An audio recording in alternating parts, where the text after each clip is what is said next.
Hi, I'm Sandy. I am going to be making some cremation beads.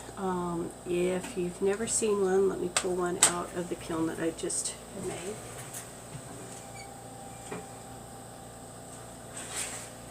This is, oh, it's hot. Stainless steel's hot. This is what it's going to look like. I've got the ashes mixed in with some goldstone flakes and some dichroic flakes. And so this is still hot.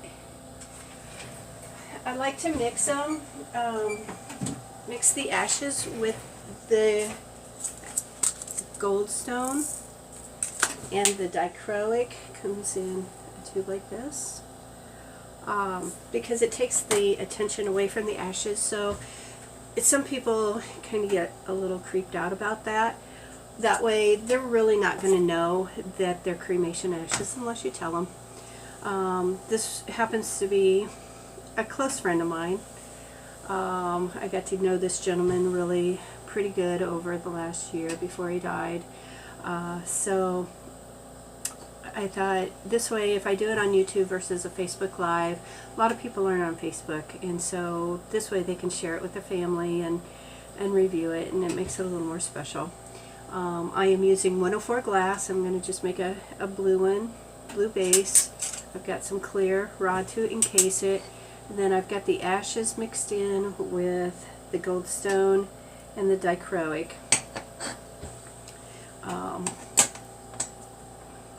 Get that dichro piece back up that I dropped off.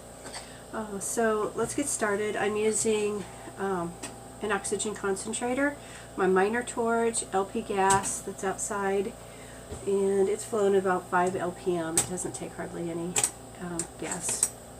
So let's get started. I have the ashes on a stainless steel plate, and I picked out a little more fine ashes. I don't need very much. If you need to send me your pets or a loved one's cremation ashes, half a teaspoon is more than enough. So let's go ahead and get started. I've got a 3/32 mandrel here, and been warmed up once. I hate to rewarm it again.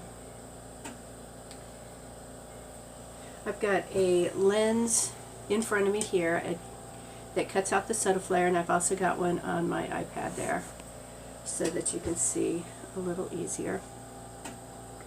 But I'm going to start getting my mandrel hot so the glass will stick to it, and I also need to warm up my rod. I've been using it, so it's fairly warm yet, so it won't take as long as the cold rod that I just dropped. It's snowing outside today, so I get to enjoy a nice warm torch inside, watching it snow outside. So first thing I do, and there's no right or wrong when we're working with glass, but I decide what size I want the base to be. Yeah, that's what I thought. That one, because I had heated it twice, has pulled the bead release off of it. So I'm just going to stick that in my cup of water and get a new mandrel. Of course, when you're recording live, that's what happens. Alright, I knew that would happen. I should have just put a new one on. So 3/32 mandrel, 104 glass. Get my mandrel hot so that it's ready to receive my glass. Got a nice hunk of glass form here. So I'm going to start a bead, and I separate the two, and this is the size that it's going to end up being. This is going to be like a tube bead. Then in between those two, I'll wind on some glass. And this is the base of it, so I don't want a whole lot.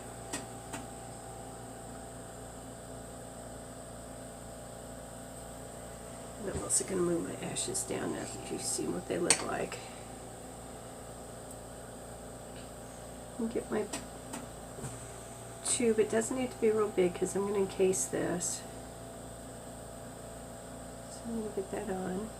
If there's a bubble in there, which I have a bubble, see that? I'm going to go ahead and heat that to the surface because I don't want that part of my bead.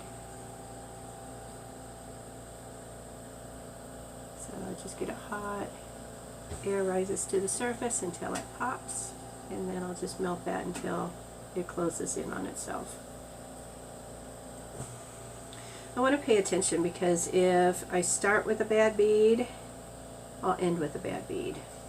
So I kind of spend a little more time on the base, making sure that it's exactly how I want it. Good ends on it, because this will show through a little bit when I encase it. And I'm using my marver here. It's graphite. Glass doesn't stick to it. It's a really smooth surface. I can, if I wanted to, manipulate that glass around a little bit. Okay.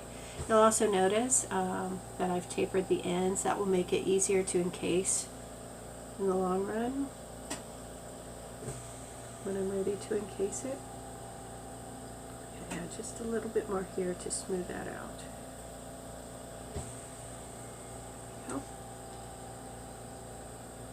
Start with a good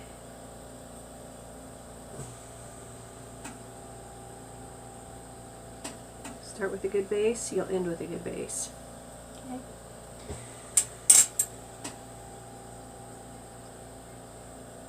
I do have a little bit of something on here, so I'm going to pick that off. Right in my water jug. Alright, let's get that shaped down again. Good.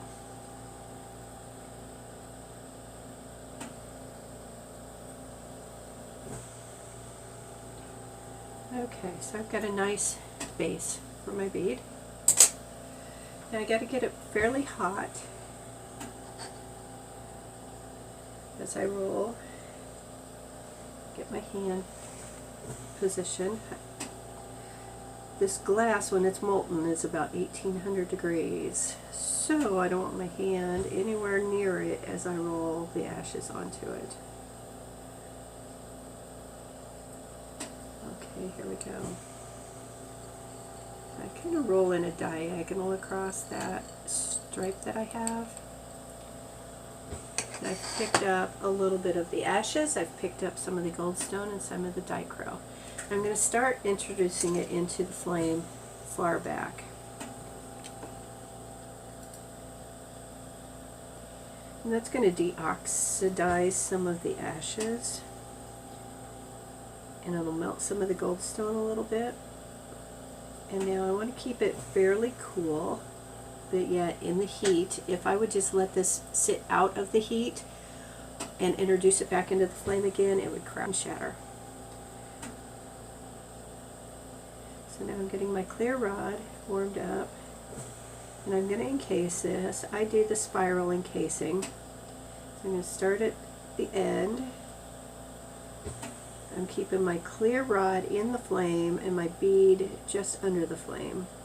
And it's really important at this point that I keep my clear rod very, very hot and molten.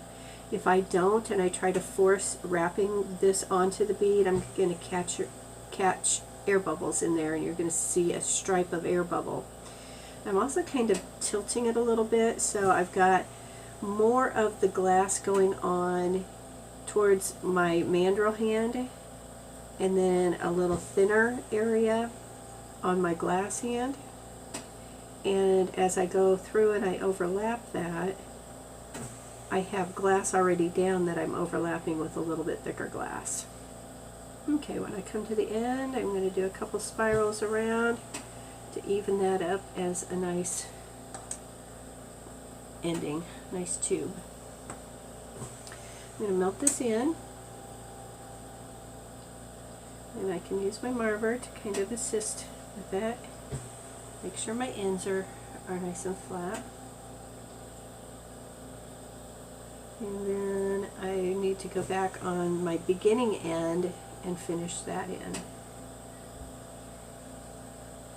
Now if I had my bead a little hotter than what I did in this video, I can actually manipulate the bead itself, which contains the ashes and the dichro and the goldstone.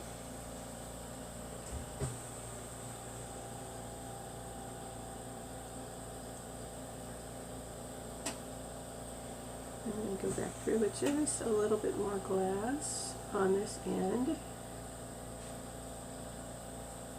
to round that up nice. Always try to prepare or finish off my glass rod so it's ready to use the next time I need it. Okay, so I've just wrapped a little bit. I want to melt that in nice and smooth.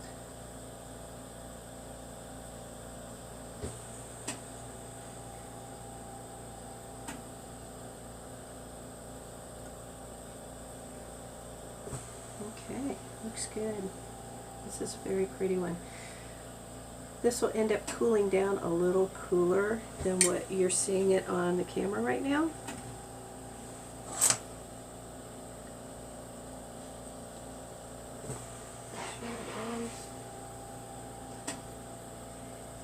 Okay. And there's the bead.